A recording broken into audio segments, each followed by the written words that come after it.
అస్సలాము అలైకుం everyone. Welcome back to my YouTube channel. అందరూ ఎలా ఉన్నారండి? మేమైతే చాలా అంటే చాలా బాగున్నాము. ఇప్పుడు మీకు చూపిస్తున్న రెసిపీ అయితే బ్రెడ్ ఆమ్లెట్ అండి. ఇది తెలియని వాళ్ళు ఎవరు ఉండరు. సో చాలా అంటే చాలా తక్కువ టైంలో తక్కువ ఇంగ్రీడియంట్స్తో అయిపోయేది. సో ప్రాసెస్ అయితే చూసేయండి.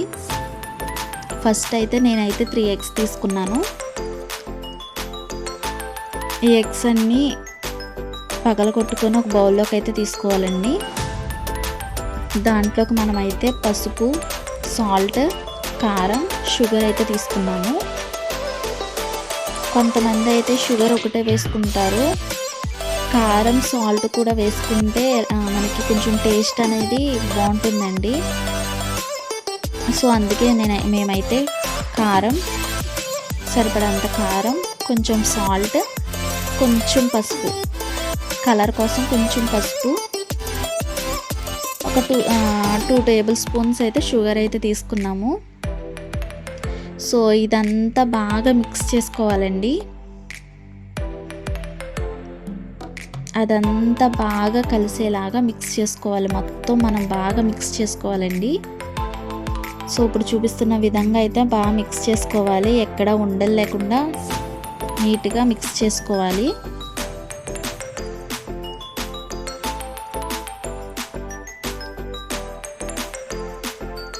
చూసారు కదా, ఇలా అయితే మిక్స్ చేసేసుకోవాలండి.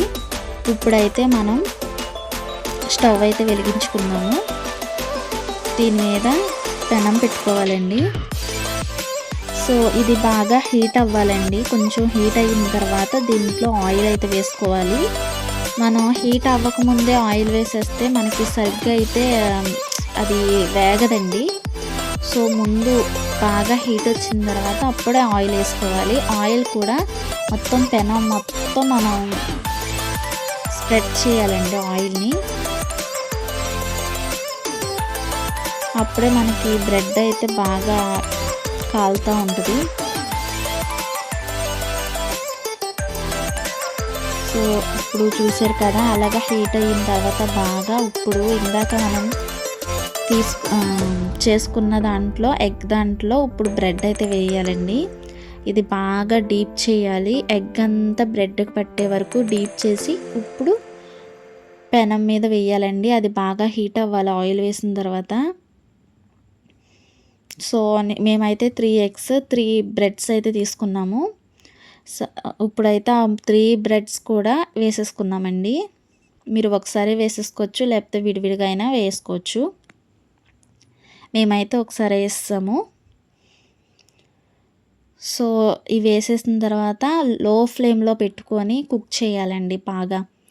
హై ఫ్లేమ్లో అయితే అస్సలు పెట్టకూడదు. ఎందుకంటే బ్రెడ్ ఉత్తునే మనకి హీట్ అయితే వచ్చేసి మొత్తం మాడిపోద్ది హై ఫ్లేమ్లో పెట్టుకుంటే. సో లో ఫ్లేమ్లో పెట్టుకొని చక్కగా మనం అది ఉడికించుకోవాలి. ఈ రెసిపీ ఎవరికైనా చాలా నచ్చుతుందండి. పిల్లలకైతే అస్సలు చెప్పవసరం లేదు, చాలా ఇష్టంగా తింటారు. వాళ్ళు స్కూల్కి వెళ్ళి వచ్చిన తర్వాత ఈవినింగ్ స్నాక్ కింద ఇస్తే చక్కగా తింటారు. హెల్త్కి మంచిది, వాళ్ళకు కూడా ఇష్టంగా తింటారండి. బయట ఫుడ్ బదులు మన ఇంట్లో ఇలా తయారు చేసి పెడితే ఇంకా మంచిది. సో పిల్లలకు కాబట్టి మీరు ఆయిల్ వేయకుండా గీ వేసుకున్నా చాలా బెటర్ అండి. సో చూసారు కదా, ఇప్పుడు ఆ కలర్లో అయితే రావాలి. గోల్డెన్ బ్రౌన్ కలర్లో అయితే వచ్చే వరకు వేయించాలి. సో ఇంకొంచెం వేగిన తర్వాత మనం తీసేసుకుందాము. సో మన వీడియోస్ అందరు చూస్తున్నారు కానీ ఎవ్వరు లైక్ చేయట్లేదండి, సబ్స్క్రైబ్ చేసుకుంటలేదు. చాలామంది చూస్తున్నారు కానీ సబ్స్క్రైబ్ చేసుకుంటలేదు. ప్లీజ్ సబ్స్క్రైబ్ చేసుకోండి, లైక్ చేయండి, షేర్ చేయండి, కామెంట్ చేయండి. మా వీడియోస్ నచ్చితే మీ ఫ్రెండ్స్ అండ్ ఫ్యామిలీ మెంబర్స్కి షేర్ చేయండి.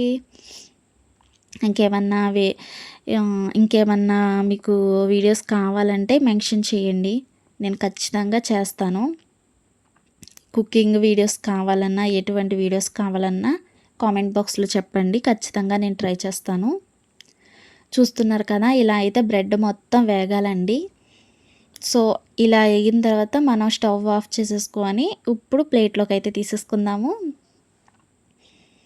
అన్నిట్లికన్నా ఇష్టమైంది ఏంటో చెప్పండి? ఎవ్వరికైనా టేస్టింగ్ అంటే చాలా ఇష్టం. చేసేదంతా ఒక ఎత్తయితే దాన్ని తినడం ఇంకోటి. దీంట్లోకి మేమైతే టమాటో సాస్ అయితే తీసుకున్నాం. చాలా అంటే చాలా బావుంటదండి కాంబినేషన్. విడిగా తిన్నా బానే ఉంటుంది నార్మల్‌గా. టమాటో సాస్‌తో అయితే ఇంకా బావుంటుంది. ఒకసారి ట్రై చేయండి.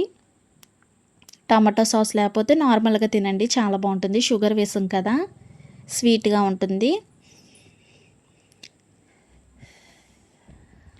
నిజంగా టేస్ట్ అయితే చాలా అంటే చాలా బా వచ్చిందండి. సో, చాలా క్విక్‌గా మనం తయారు చేసేసుకోవచ్చు. సో, మీరందరూ ట్రై చేసి ఎలా వచ్చిందో నాకు కామెంట్ బాక్స్‌లో చెప్పండి. ఖచ్చితంగా చెప్పండి. అలాగే ఇంకేమైనా వీడియోస్ కావాలంటే నాకు మెన్షన్ చేయండి.